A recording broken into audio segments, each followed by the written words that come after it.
Welcome in to the DNVR Avalanche Podcast presented by DraftKings Sportsbook. Use code DNVR to sign up for a new account and get amazing odds boosts. I'm your host, Rudo, joined by AJ Hayfley. We're going to talk a little bit about the current front runners for the Conn Smythe Trophy today, but also a decent bit of Avs news to get to today, as well as a little bit all over the board on topics of news, ranging from Kadri's potential suspension news, which hasn't come out yet, to the Avs signing new prospects, all the way across to game times for games 5 and 6, which those are easy. Those are just going to be 7 p.m. Mountain. No complications on that one, but that was nice. Yeah, just get them out there, get them at a decent time. We're not going to be up until the wee hours of the morning. Like 8:30 starts. Maybe.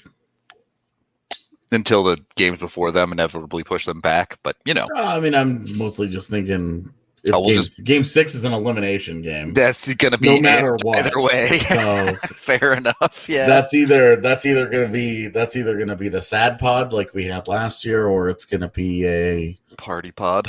Yeah, or it's going to be just 2 more days of pod, energy. Or it's gonna be a let's prepare for our 3rd straight year of Game 7 in the second round pod. Yep. Definitely all options on the table there. Yeah, those are 3 very distinct different pod experiences. Very different vibes, no doubt about that on all 3 of those. We'll cross that bridge when we get there. Where do we want to start, AJ? Do you want to start with the new prospect, or do you want to start with some of these roster conversations? Let's move. Let's go with the new guy real quick here. Something a little different. Yeah. So a couple days ago now, the Avs signed Andreas Wingerli out of the SHL. He's been playing there for 4 seasons, I believe. Round about half a point per game player in that league. He's 23 years old, so the one thing the Avs did get out of this was a 1-year ELC contract with the guy. AJ, I know you've been informed on him a little bit, so what do you got for me? So before we get into exactly like who he is, the big thing here is that I do not think that this is comparable to their decision not to give Sasha Matala an ELC. I mean, I think it is, but that's okay. And I know you think that, so I don't think that it is. This is a 1-year trial. You give Sasha Matala an ELC, he's there for 3 years, and then he's a very different kind of prospect. Sasha Matala, this is the same kind of opportunity that they gave to Logan OConnor coming out of DU. This is a very different situation because it's a 1-year deal. He's already 23. He's going to come over here. He's going to get a look in training camp, and it's going to be, can this guy help the NHL club this year? Probably as a depth guy, but maybe as a guy that they want to give preference to. I don't know the answer to that one, but it will be this is a maybe this guy can help the 4th line. Okay. And that is it. It is a 1-year trial run. If things do not go well, he can just as easily go back to Sweden. If he's not happy, if he doesn't get an NHL look, he could just go back to Sweden and say, look, I hear you. I get it. The 1-year deal certainly gives the Avs more flexibility on that front. Absolutely. Yeah. Without getting into the whole draft conversation, because I don't want to go there today, I still think, look, every team has a limited amount of contract spots to offer. Mm-hmm. And it right now, to me, it certainly seems like that spot was either Wingerli or Matala, because pretty much the rest of the class got contracts as far as it's concerned for guys that needed to be signed as prospects this year. See, I would disagree. I think that their conversation, I think it came down to Minor or Matala. It came down to Minor or Matala because they wanted to sign Andreas Wingerli, though. They could have had both and not signed Wingerly. Is the point that I'm making? I think they could have signed. They could have signed all three. There's probably a reasonable universe where they could have done that. Yeah, they could have done that, and they could have just moved out. They could have just not given a contract to this year's Mike Vecchione or Mika Salomaki. I mean, that's the reality. 100%. You could pick an AHL veteran that they could have just not given a deal to, but yeah. So you and I disagree on that. There aren't very many times where we disagree on prospects, especially. Yeah, we disagree on like bigger picture stuff. Yeah. So I did think that it was a conversation worth having. Also, he signed like a week ago and nobody said anything. Yeah. About it. Everybody was just like, huh. Okay. That happened.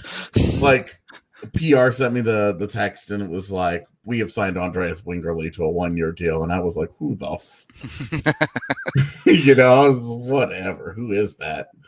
All right. So and then yeah. I'm lucky enough that I had a number of Swedish people. AJ has Swedish informants, chat. Yeah, he's got spies over there. All right.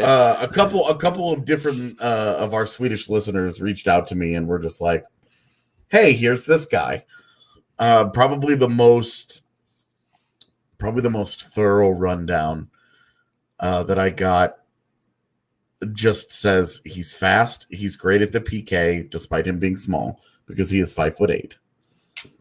Like 170 or something. Yeah, like he's a little fella. He's a little guy. Says maybe not that much poise, and I wouldn't say I'm super confident when he has the puck on his stick. Not a great shooter, works hard, and can dominate a shift just skating circles in the offensive zone.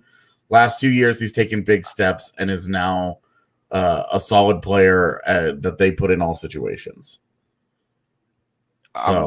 So I'd heard similar things, and I'm going to tell you the name that jumped to my mind immediately when I heard the conversation about this guy, Rocco Grimaldi. Oh, see, I thought it was more Matt Calvert. I don't just because I don't. The multiples of Swedes that hit me up all stressed. Not a great offensive player. Well, neither was Rocco Grimaldi at the NHL level at first.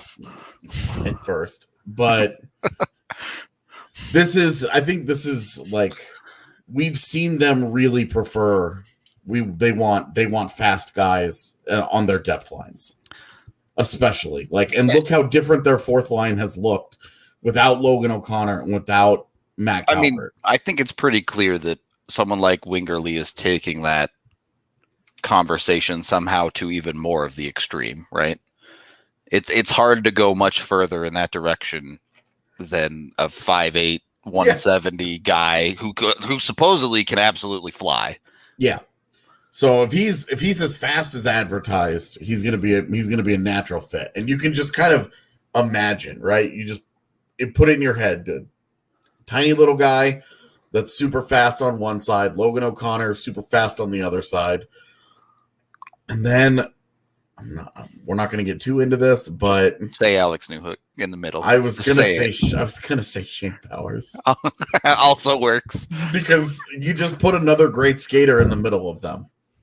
Yeah, they zip around the ice like bees. Yep, totally. Yeah, exactly, and little hive mind action, right? They just buzzing around the ice all over the place. And it's just like a fourth line where you're just like, God, these guys are so obnoxious. Yep.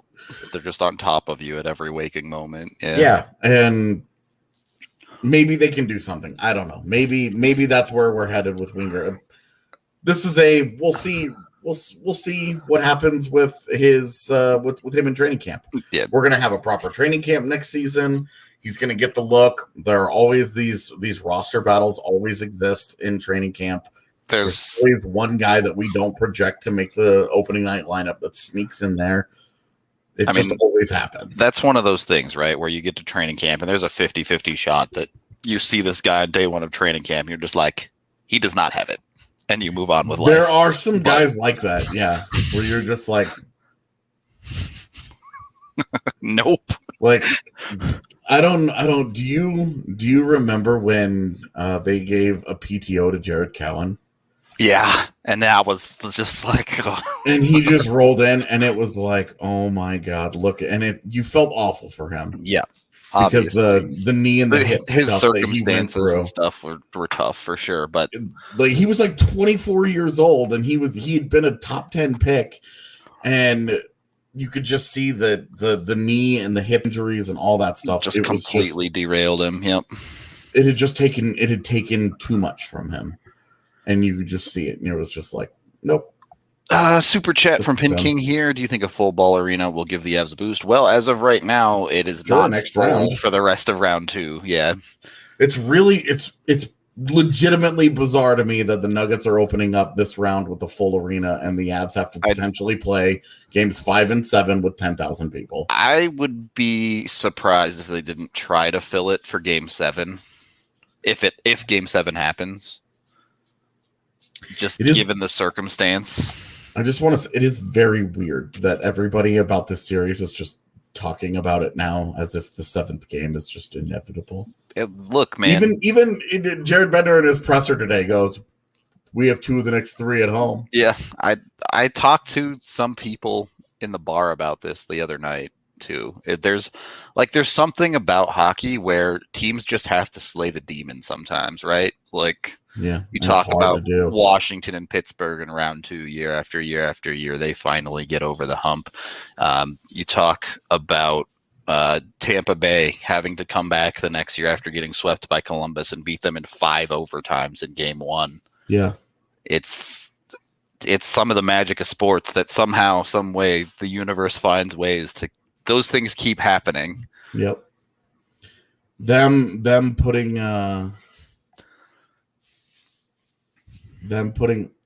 come on.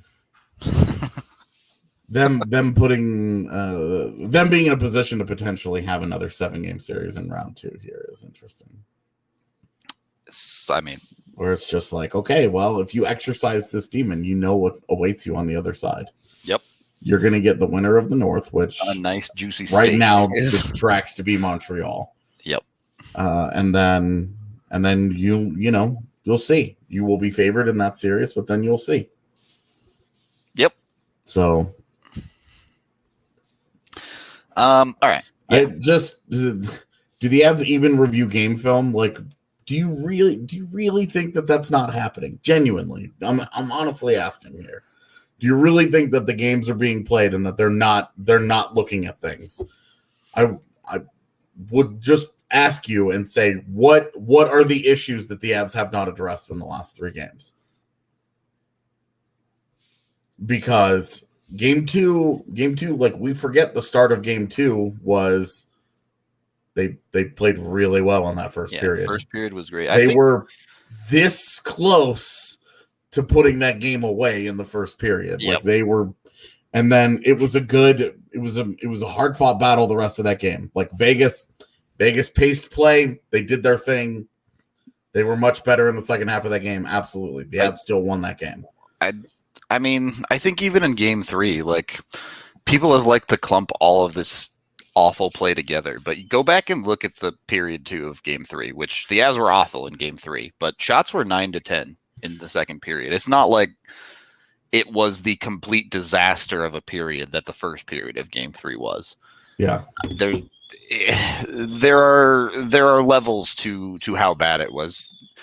AJ and I were talking a little bit about game 4 before the pod, where we were like, look, there were some horrifically bad moments in that hockey game, but there were parts of that game where the Avs were back to playing the style that you would expect from them. Yeah, whatever. Like, the difference is that game 3, they didn't show up. Game 4, they played poorly. Yep.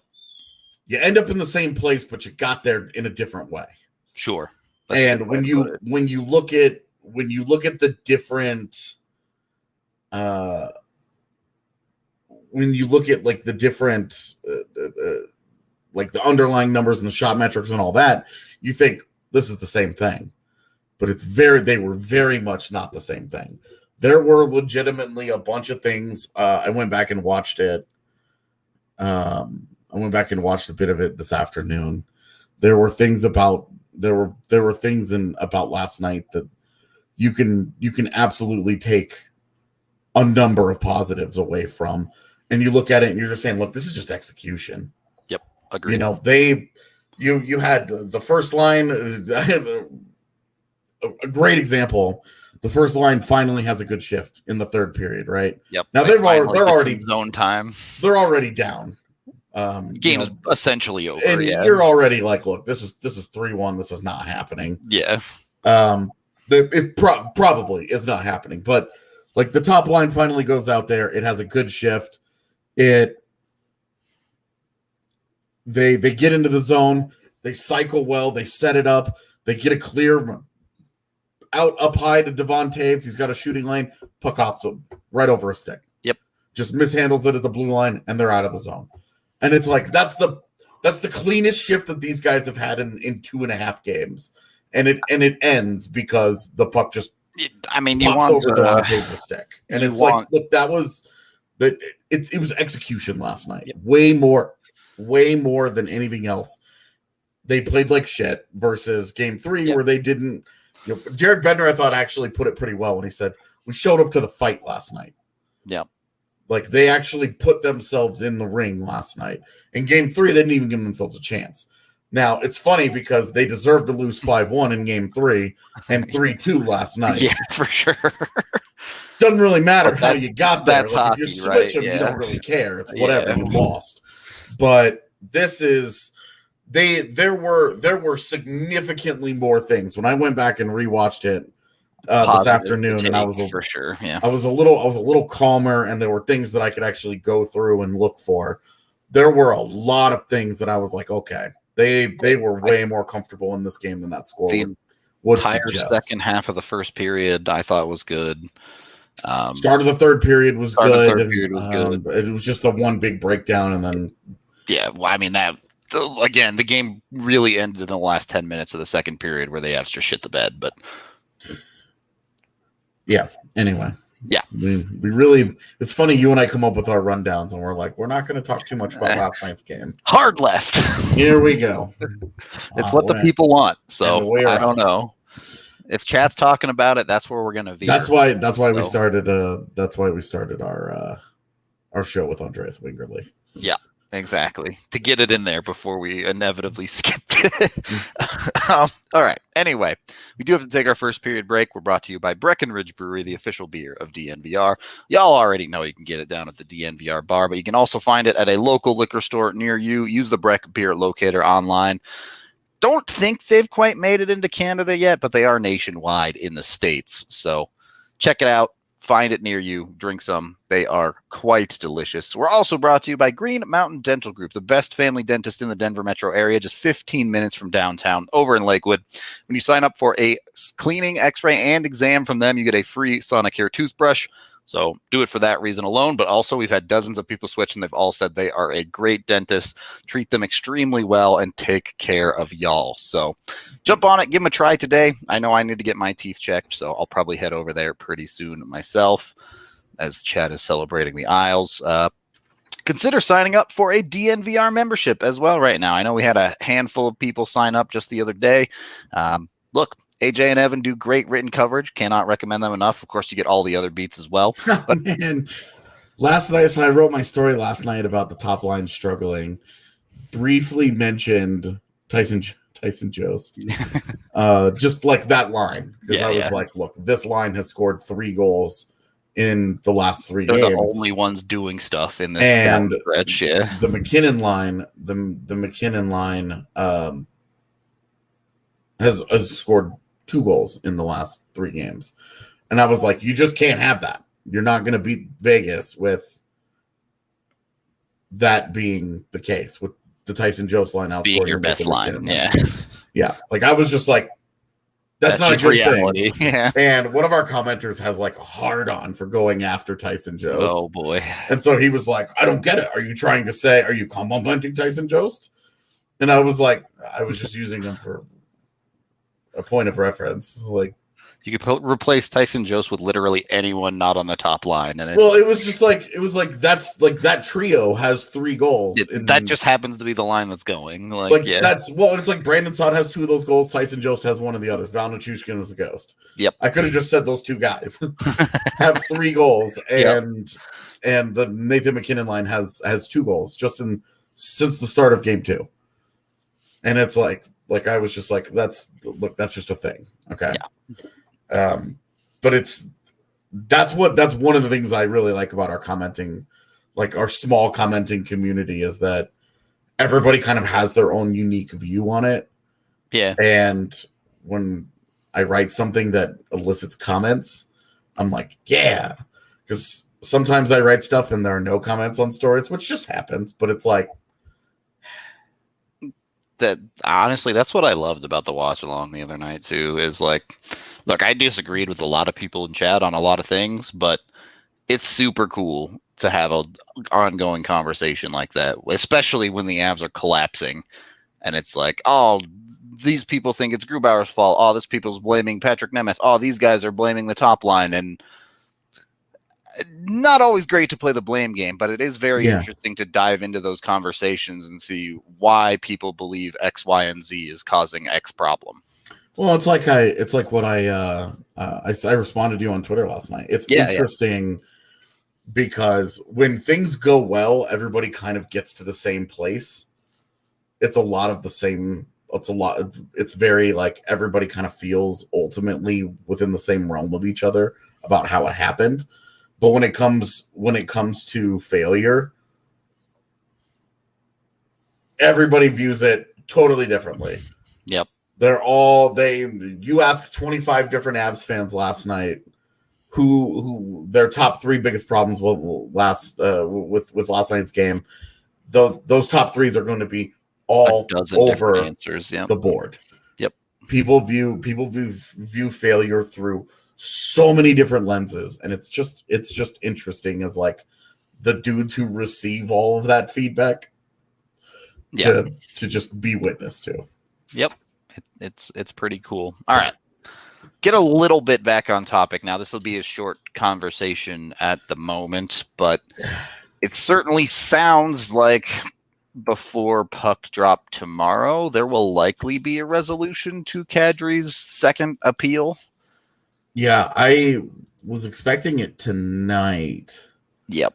We waited a bit, but you can only wait so long. You don't know if it's going to come. But we'll see.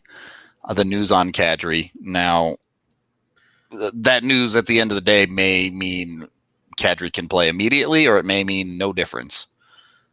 So we'll have to wait and see.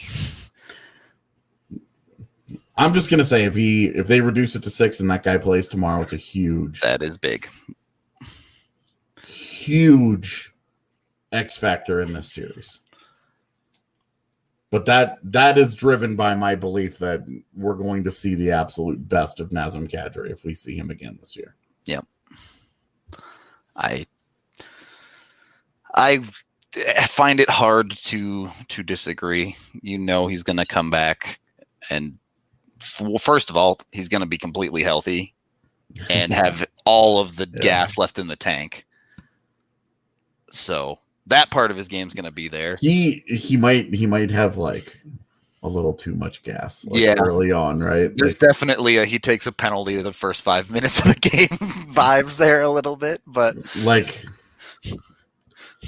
he's not into the series at all, and then he rolls in and like the first post whistle scrum, he just like sucks a dude right in the face, and you're just like, all right, well, let's kill this penalty.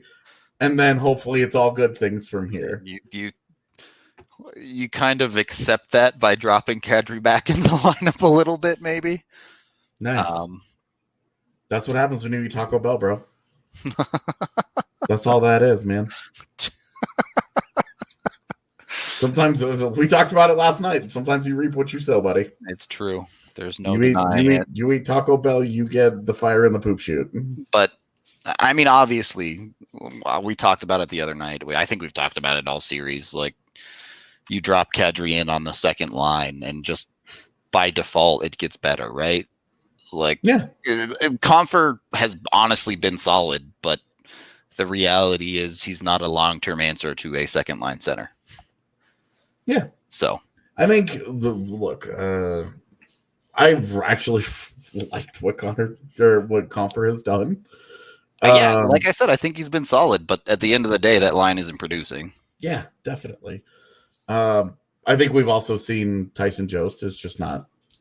Look, he's taken a bunch of steps forward this year. It's been great. But the little bit of the lack of scoring ability has reared its head again. They're getting shelled. Yeah. They're not even competitive at 5v5. Yeah. Like they're getting crushed trying to play up in a matchup that they just can't handle. So that's rough. But like, it's okay. Now you know. Yeah. For anybody that was feeling like, oh, the Avs don't need Nazem Kadri. Well, this was a good reminder. After game 2, I sent out a tweet that I absolutely instantly regretted with me being like, oh, Tyson Jost is totally, yeah. And it's just Kadri, that absence has been really, really important. So we'll see how the appeal goes. We really, really, really wanted to wait tonight to see if we could get an answer before we went live on the show. So that we could talk about something tangible instead of the what ifs, but Nuggets playoff round 2 is also important. So. Yeah, well, and it's like we don't even know if this is happening tonight. We're going to wait the whole time. And for all we know, they could announce it tomorrow. So it could have been waiting for nothing. Either that or they'll announce it 35 seconds after we get off the show. So that's happened a few times. Keep your eyes posted. All right. So let's keep moving on here.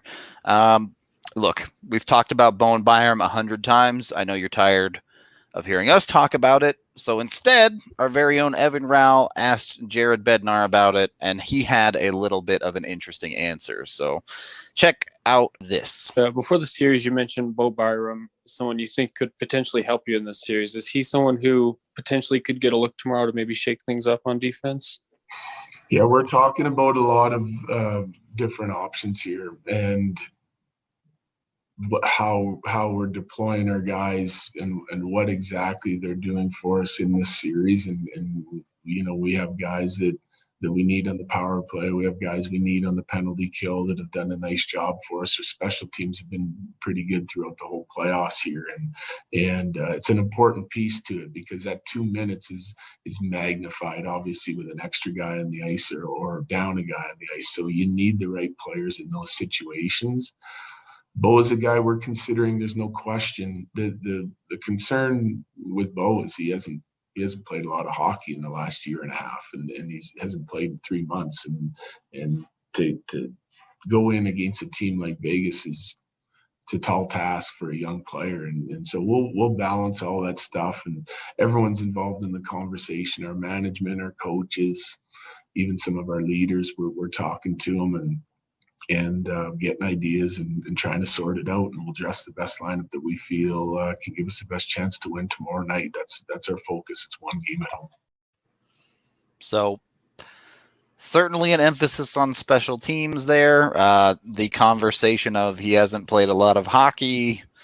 Something that we have talked a lot about how if they wanted him to play games, they could have played him. But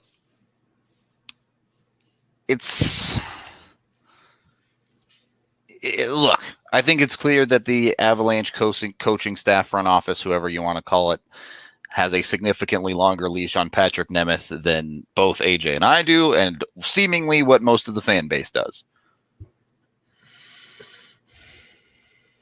The other question here, and I think maybe a little bit more based in reality of how Bowen Byram gets into a hockey game, is can you consider sitting Connor Timmons? And that's a weird conversation, right? Because he's been a decent defenseman for them over this 2-game bad stretch in the sense that he hasn't made the hideous glaring mistakes. But has he really had that much of an impact on the game? I don't know.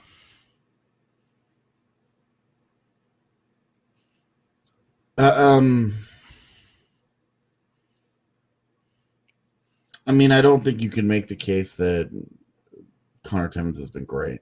I don't think you can either. I also don't think that you can make anywhere close to the case that he's been their worst. Yeah. And so that makes it tough for me when you say, okay, well, they're going to bring Bowen Byram in, but it's going to come at the expense of Connor Timmons. Like, look, if it gets Byram in the lineup, it's fine. I agree. I think the Avs are better with him in the lineup over any of the not top 3, to be honest. It's just so frustrating that it's like there's a glaring, obvious swap to make here. You're so committed to this Patrick Nemeth thing, to this thing that clearly hasn't worked, at very least in this series, if not to a larger extent. You can make the case, okay? You can easily make the case that there is a role, and it's an important role, and that he fills it, and that blah, blah, blah, blah, blah. But when you watch the tape from all 4 of these games, and you say, okay, is he fulfilling that role? The answer is a hard no. Yep. Like, on paper, in theory, it just makes sense. It's an easy thing to understand. But when you get 4 games into it, and he is actively hurting you, you just have to keep wondering, what are you looking for? What's the limit? What's the line here? What are you afraid of Bowen Byram doing? Well, because the thing that I think you would be afraid of him doing is he's going to be rusty. Okay, so what? He's going to go out there and he's going to turn the puck over. It's going to lead to a goal against. You're already getting Bro, that. It's happening anyway. Okay, so you lose a guy off of your PK? Bro, he's taking the penalties. He's the one in the box. It feels like a third of the time anyway. But so it's like, realistically, it's like, okay, what are you here? Like, be honest about what the hell has happened on the ice. What are you losing, and what are you potentially gaining? And that's my ultimate selling point on why it should be Nemeth to sit for Byram is look at what the Colorado Avalanche have gotten out of Byram in the games that he's played for them. Quality defense.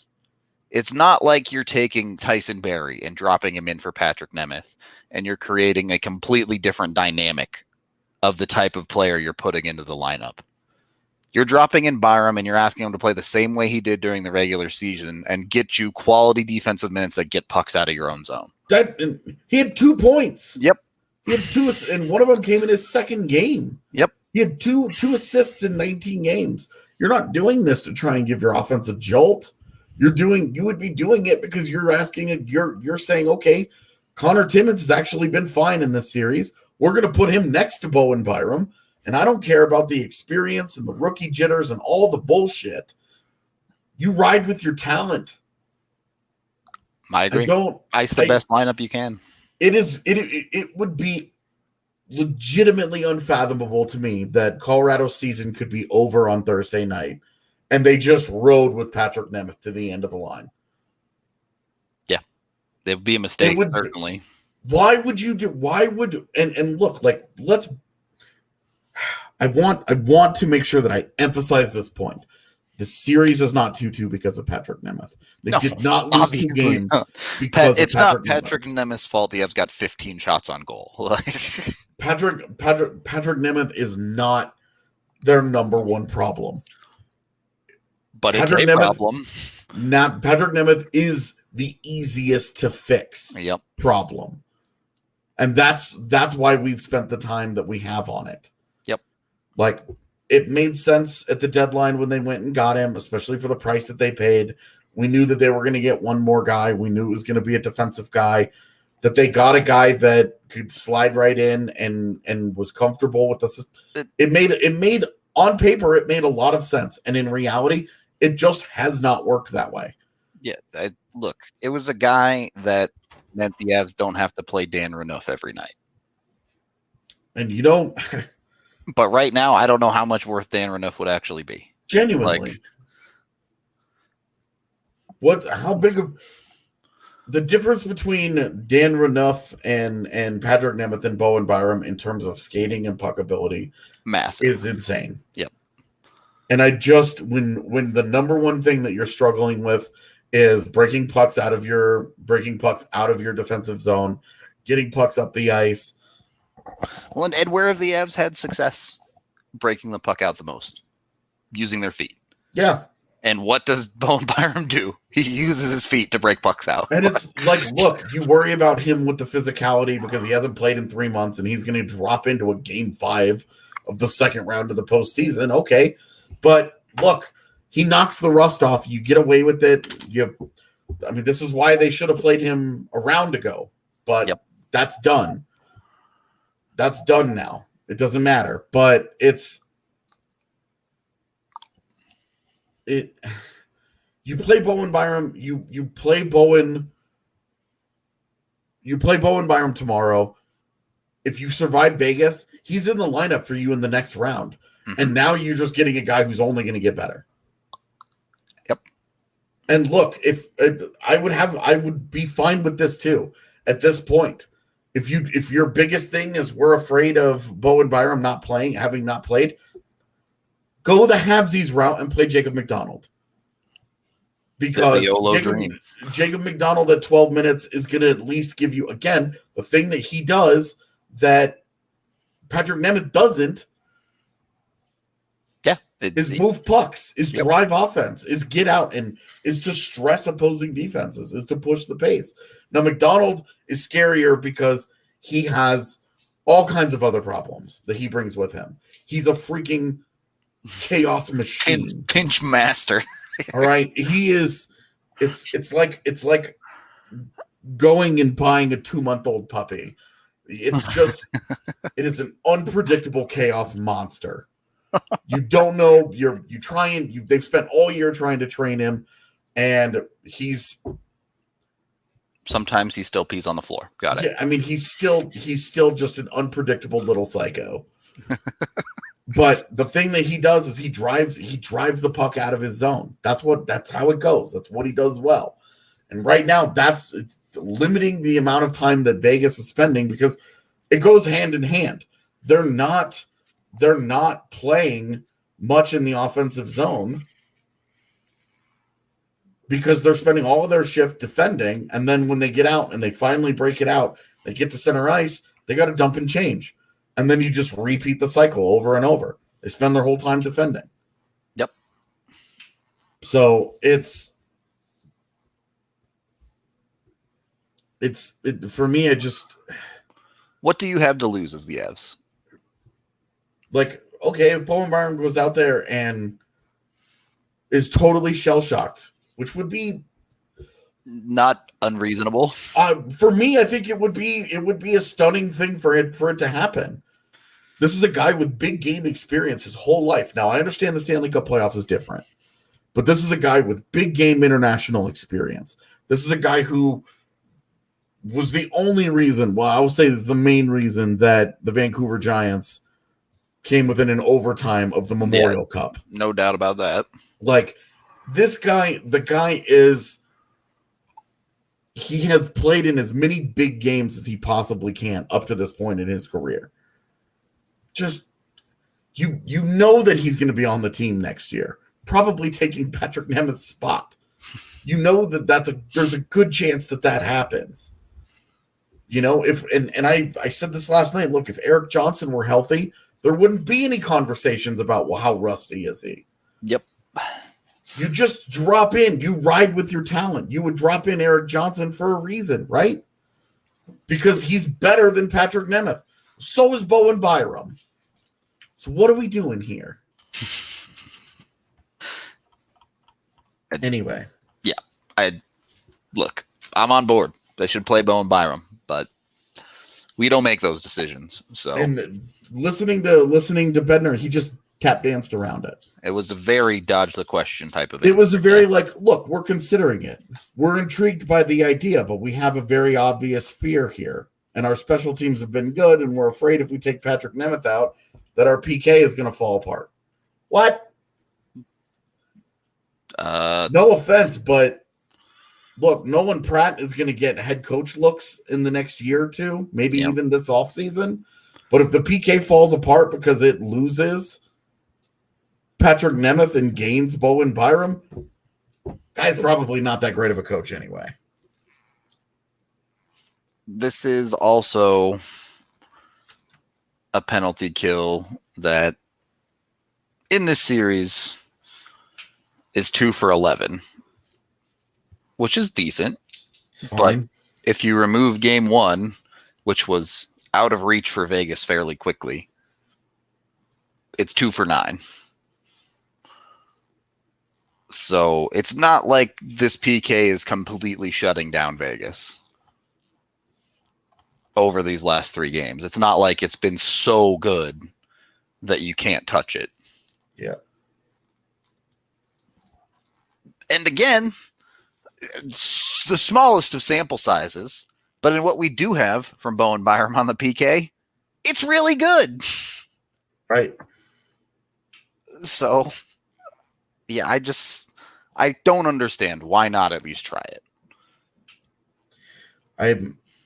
When you say what do you have to lose, the answer is the game, and it's like you've lost 2 of those anyway. Yep. And again, not the biggest factor, not the primary driving reason.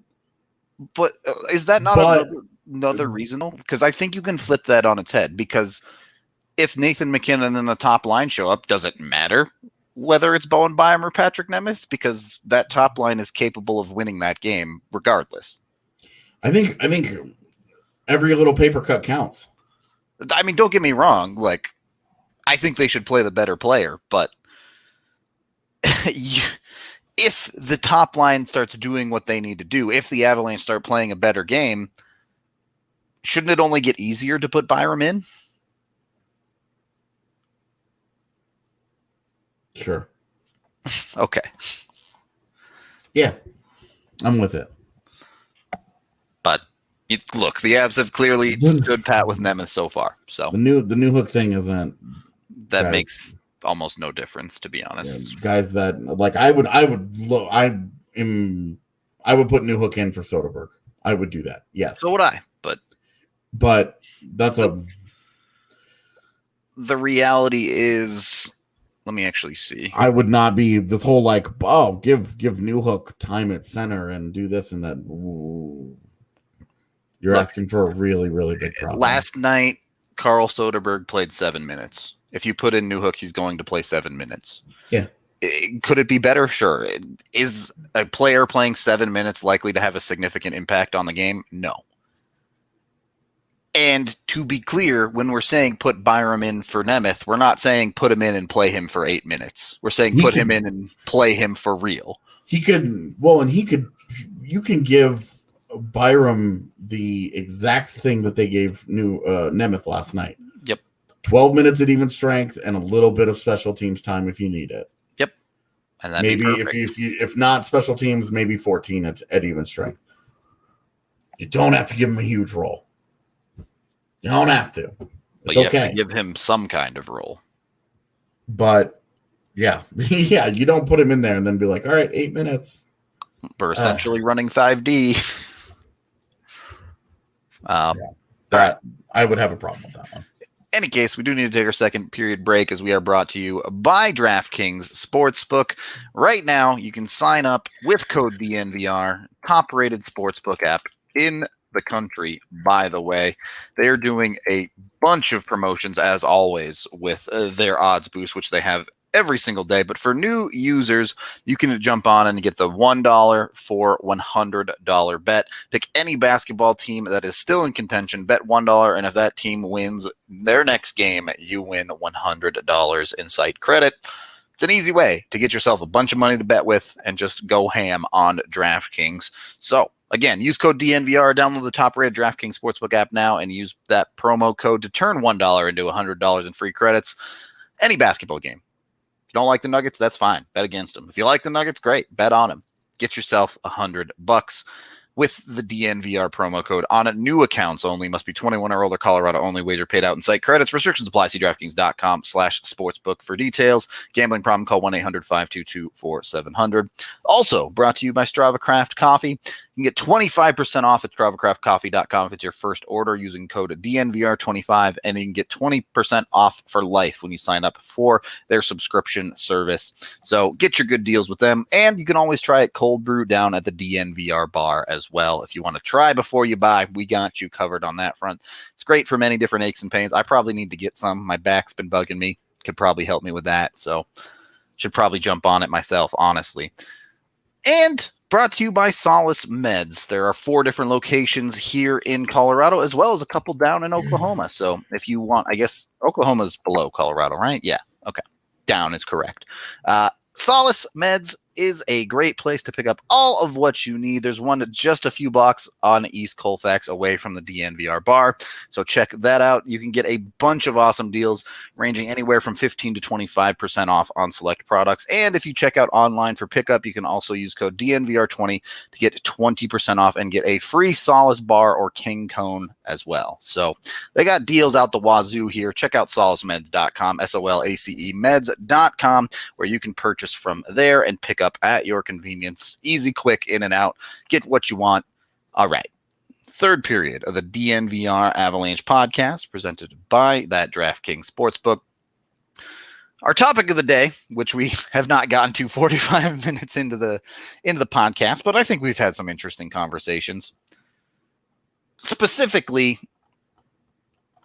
and look, I get it. I get you have to move on in the playoffs, but in a Schrodinger's playoffs box right now, where everyone has moved on and no one has moved on, who are your front runners for the Conn Smythe right now? Is Nathan MacKinnon still in that conversation, despite the 3 games that we've seen? I mean, if right now, if you were talking about the Avalanche awarding a Conn Smythe, it would be to Grubauer. I don't disagree with that. I mean, if you're looking at Tampa Bay, Nikita Kucherov has 17 points in 10 games. He's been going hard. Like, that's crazy. Yep. Imagine that. But all of Tampa Bay's guys are leading the league in scoring, leading the postseason in scoring, except for 2 Avs players hanging around. I guess all 3 of the top line are hanging around. Yeah. Nathan MacKinnon does lead the league in playoff goals, though. For now. It's been a while. He got a little fat in that first series. Definitely. Hat trick doesn't hurt. Yeah. But he's still up there. The other main one for me, Carey Price. A .938 save percentage up there in Montreal. I would definitely, from Montreal, I would definitely say it's Carey Price. Okay. From Boston, I would say it's probably Brad Marchand right now. He's been too good. He's been so clutch for them. Yep. Too many important goals that he's scored. Again, they're all important, but like when you're the guy that's scoring the game tying goals and the game winning goals, it's like pretty memorable stuff. So who you got from your Isles? You going with like JGP or Varley or what? That one's tough because it's just such a team effort. Where exactly. You're like, just based on how the game has gone tonight, it would be whoever those officials are. Yeah, whoever's calling that game. No, nothing on Kadri yet. Yeah, from the Isles, I really don't know. It couldn't be Varley because Sorokin's also been really good, and they kind of have rotated them. Like, Pajot leads them in scoring, but with 3 goals. Yeah, like it's again, that would be one where you need another round or 2 to see which guy really starts to separate. Yeah. Like Matt Barzal had a really slow start, and now he started to catch fire. And it's like, look, if they finish out the series against Boston, if they beat Boston, and they get in against Tampa Bay again, first of all, it's not going to go well. But Barzal has to be their guy. Yeah. He has to be their guy. Is there any thought to giving it to a defenseman? Hedman with 11 points, Makar with 9, McAvoy 8. No. Okay. I didn't think so, but had to check. Like Makar, I think Makar could be.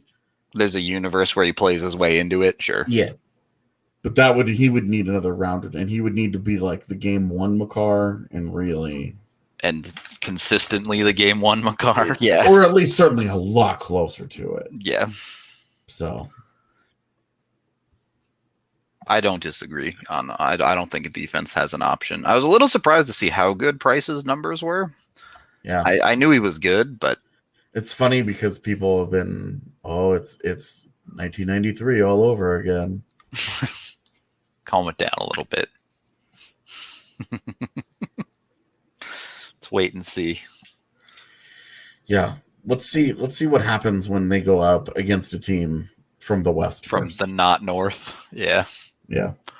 And then you can really have that conversation. Yeah, maybe he shuts it down. You know, if it ends up being Vegas's infamous ability to score goals going against Carey Price. Yeah. You can absolutely picture a world where Montreal steals that series in 7 games, right? Like, what about Vegas? Who would be their front runner right now?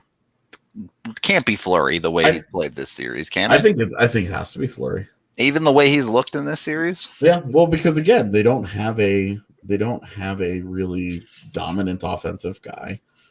They've gotten different offensive contributions in both series so far, but Fleury was the man in round 1. And then the one time that they were like, hey, we're going to try and go to Leonard here. It was a disaster, sure. It went very, very poorly, and he hasn't been seen since.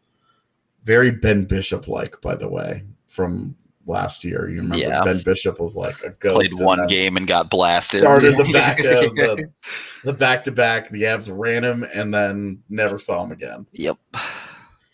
Still haven't seen him. Broke that dude. But I think for right now it would be Fleury. Even in this series, you look at the 3 games that he's played, he's only given up the 3 goals. It's been 3-2-1.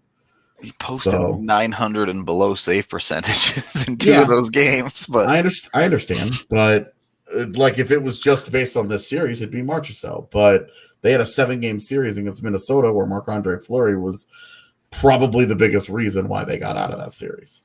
Yeah, that's true. All right.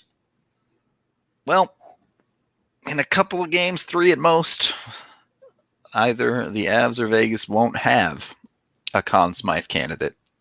So, yeah, we're getting there. We'll find out in the coming days. There's no doubt about it. We've gone a little long already here, so AJ. So, any final thoughts you wanna add? Did I miss something? Probably. Is there anything else that we're going to talk about today? I want to say we got to it all, but I don't know for sure. Trying to remember. No, I think we mostly touched on everything. We were really hoping that the Kadri thing would we'd try to get to like puck drop because their last couple announcements have come like mid game. Yeah, because the NHL likes to be a little sneaky like that. But yeah, who's more broken, Bishop or Gaudreau? Well, they're broken in different ways.